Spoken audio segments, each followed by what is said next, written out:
Continente Park Shopping e Eviva Bertolini, sua casa, sua vida, apresentam Bom Vivan Ano 9, um oferecimento.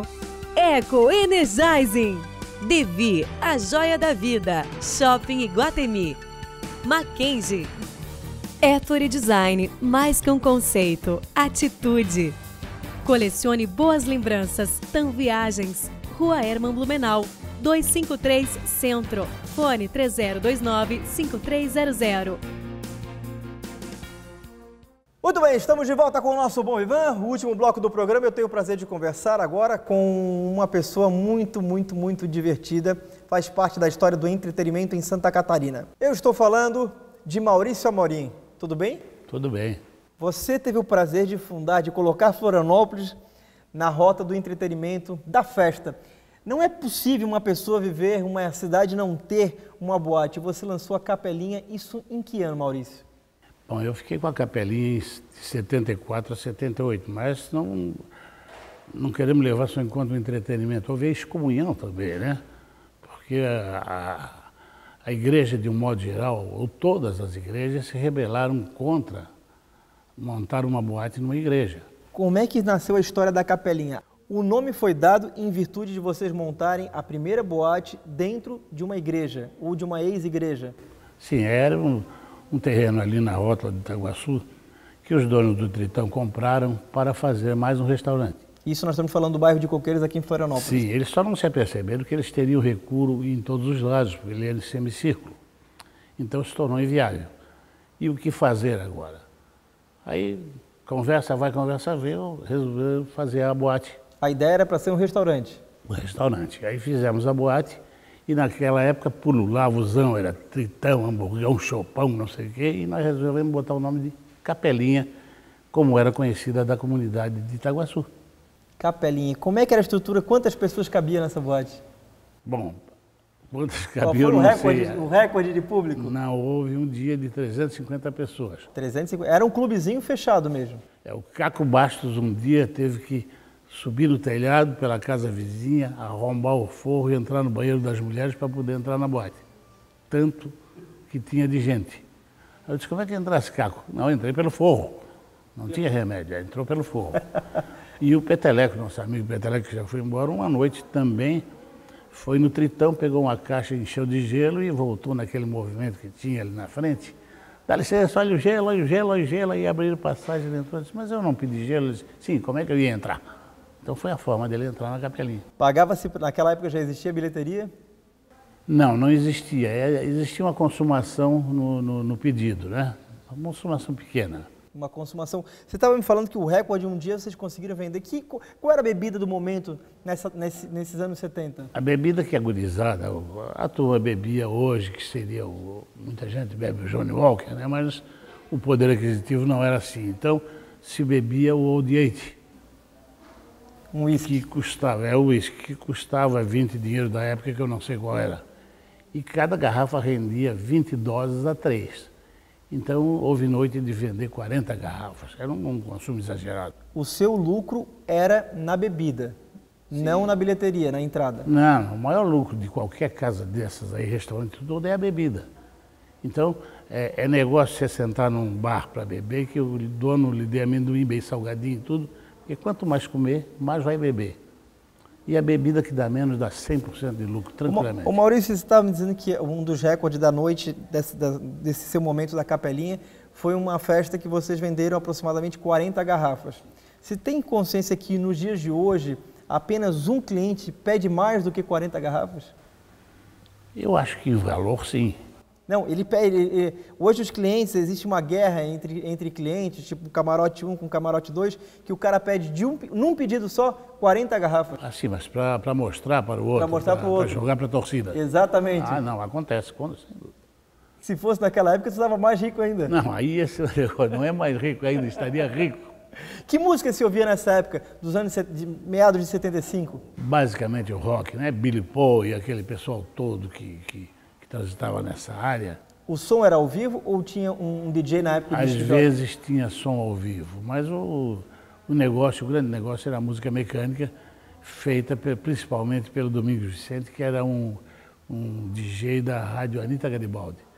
Então, como não havia muito dinheiro para a compra de discos, ele trabalhava na Anitta. A Anitta recebia os discos, ele levava para lá, tocava e devolvia para a Anitta. Então, era a forma de sobreviver. Hoje no nosso Bom e Van temos o prazer de conversar com a lenda do entretenimento em Florianópolis, Maurício Amorim, aí que lançou a primeira boate em Florianópolis, chamada Capelinha. Maurício, hoje é comum que as baladas, as festas aqui em Florianópolis, elas são divididas em camarote. Como é que era a logística? Naquela época existia camarote, tinha mesa?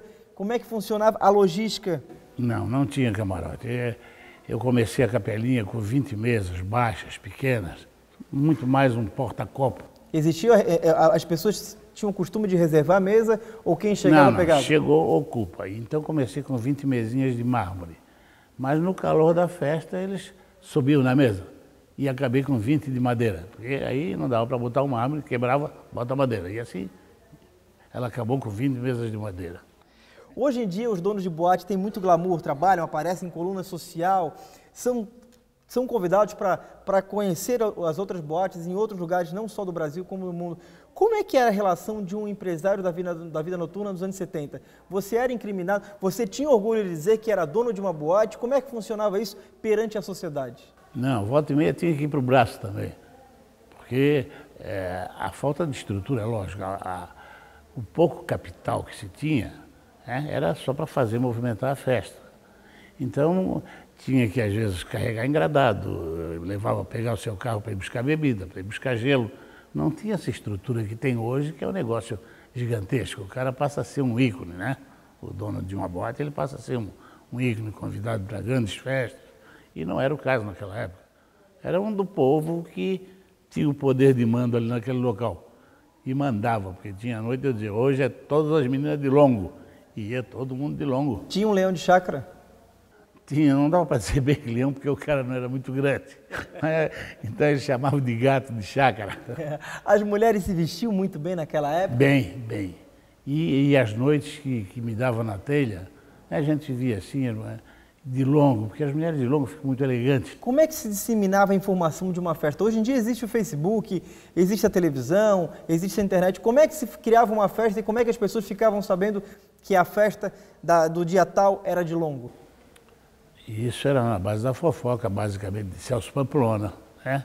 A coluna do Zuri, que a gente pedia, então, olha, dia tal, Capelinha vai fazer. O Celso Pamplona frequentava a Capelinha? Sim, o Celso ia, e ele às vezes não gostava muito de estar no meio, na multidão, mas ele dava as notas, ele apoiava. Ele pedia, você fornecia um espaço mais reservado para ele? Não havia possibilidade. Não havia, porque não havia um espaço reservado. Celso Pamplona pagava a conta lá? Pagava. Eu até disse para o Rolo há pouco que eu nunca recebi um cheque frio, nunca. Porque era a única. Se passasse o cheque frio, não entrava na próxima. Então o cara ficava na rua.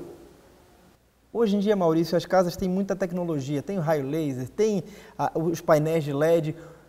Como é que se montava uma boate nos anos 70? O que se usava? O globo, a luz negra já existia?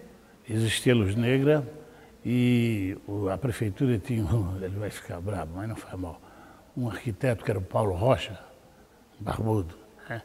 E ele disse que ia fazer a decoração. Então ele pintou toda de anjos, as paredes eram anjos pintados. E ele dizia para mim, nós vamos botar o anjo Gabriel ali no bar e vamos servir o uísque do pintinho do anjo. Eu disse, tá maluco, daqui a pouco vai de cano vir para cima de nós, pô. Né? Então era mais a base de pintura. E existia uma provocação muito grande nesse trabalho de vocês, né? E a coisa que ficou foi o sino. O sino da igreja foi onde eu errei, que eu amarrei numa viga, amarrei com aço numa viga. E tinha um cara da engenharia que era apaixonado pelo sino, então ele batia aquela a noite toda, eu embrulhava o badalo com pano, tudo, para ver se tirava o cara da jogada, mas não dava. Até que horas funcionava essa boate? Até que o último bêbado saía. Não tinha horário? Não tinha. Às vezes o sol estava raiando e a capelinha estava fervendo ainda. Hoje, Maurício Amorim.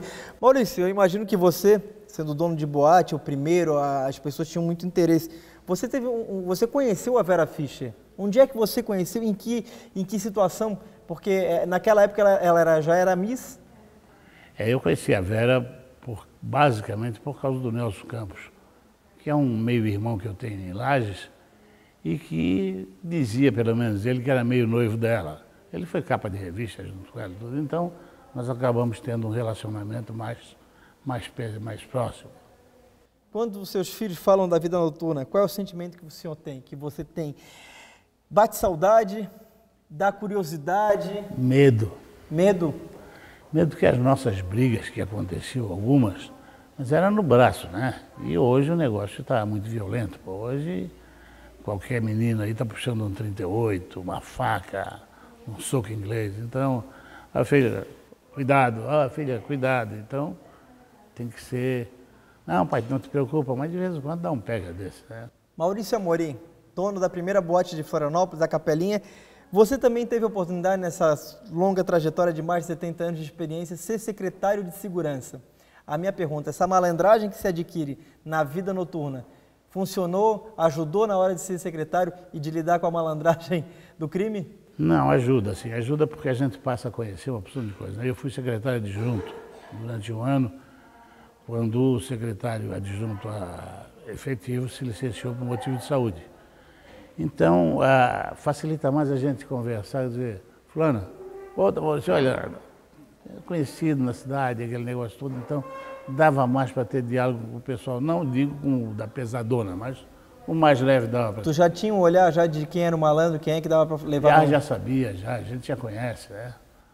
E ele diz, doutor, não, isso daqui... tá, aquelas conversas. Agora, você teve seu primeiro casamento com 38 anos. Boa experiência com as mulheres da cidade, né? Não, mas eu acabei casando porque já estava mal falado na cidade, né? Como assim mal falado? Sim, o cara não casa, tem 38 anos, só vive de turma, que não sei o que, eu me casei. Mas estava com medo da fama boa ou fama ruim? Da ruim? Ruim? É. E quantos casamentos tem no currículo?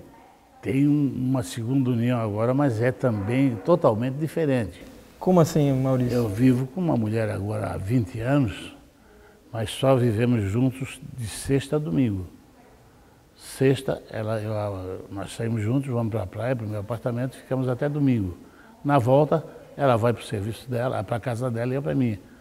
E embora ela seja muito mais nova do que eu, ela tem 2 filhos e 2 netos, que me chamam de vô, e aí tá a briga, eu não sou vô de vocês, vai pedir dinheiro para o outro. Tem umas encrencas desse tipo assim.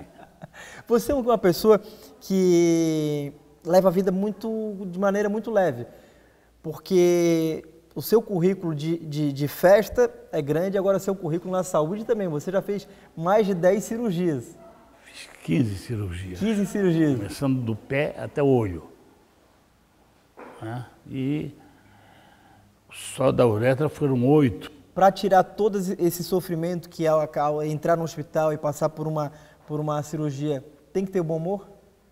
Tem que ter, senão o cara sucumbe.